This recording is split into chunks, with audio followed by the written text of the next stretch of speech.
my name is Ash, and I am an addict. My sobriety date is December 7th, 2024, where by the grace of God and through surrender to a power greater than myself, I've been able to maintain sobriety and a peace with the world I've never experienced before in my life. I won't get into a long drunkalogue, but to qualify, I would like to tell you a little bit about myself. I was an awkward, ugly duckling, youngest child of 9, and grew up mainly with my nephews and nieces. Because of the age difference between me and my older siblings, I never quite fit in with the older crowd or the younger crowd. Around the age of 13, I stole pain medication out of my parents' medicine cabinet. I think that was the first spiritual experience I ever had. And when it gave me that sense of ease and comfort, that fuzzy sense of being numbed and protected from the world around me. And throughout the rest of my years, my teenage years, I chased that feeling through drugs and alcohol. For the next couple decades, I managed to function in work and life, but my first love was always there to celebrate the wins, mourn the losses. Looking back, I realized I really didn't need a reason to drink or drug. I loved the effect it produced in me. As time went on, I discovered harder drugs and experimented ways to maximize their effect on my reality. On October 11th, 2022, I woke up in my car, empty gas tank, empty wallet, RSP's all gone, and a trail of destruction left behind me, and people that loved me but couldn't be around me any longer because they couldn't stand what I was doing in my life. My sister had picked me up out of the rubble, nursed me back to health, and walked with me as I navigated my way through the 12 steps of recovery.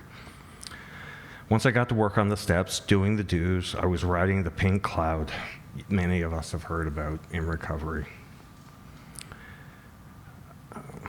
Sorry, I lost my spot.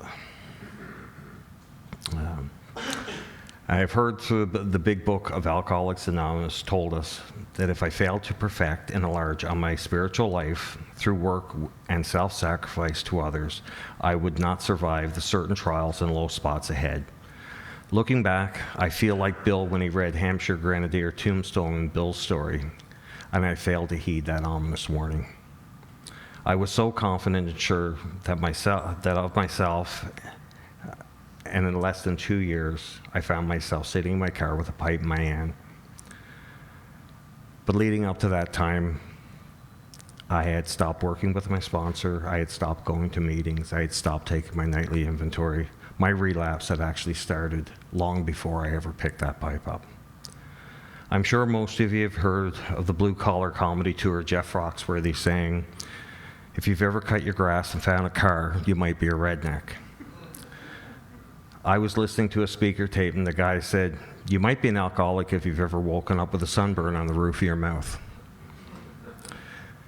I can add a few to that. If you've ever woken up staring up at the bottom of a dumpster, picked pills up off a dirty bathroom floor,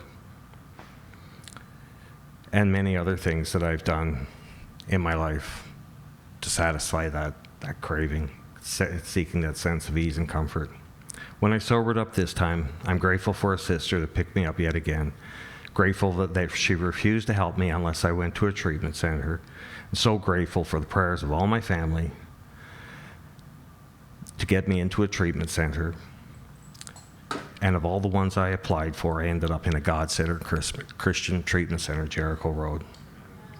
It was at Jericho Road that I went through the steps more thoroughly this time, leaving nothing out.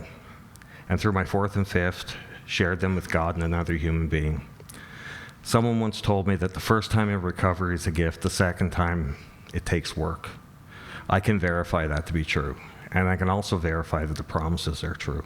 By applying myself to this work, daily surrender to God and service to my fellows, I can see that I've never had it so good. I'm grateful I made it back from my relapse, and I'm blessed to have people love me until I learned to love myself.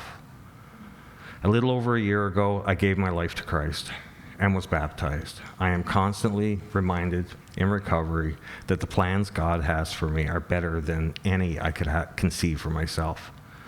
I went back to school at 59 years old and graduated class valedictorian. I work with my sponsor almost every day, and I work with others. I show up for my life.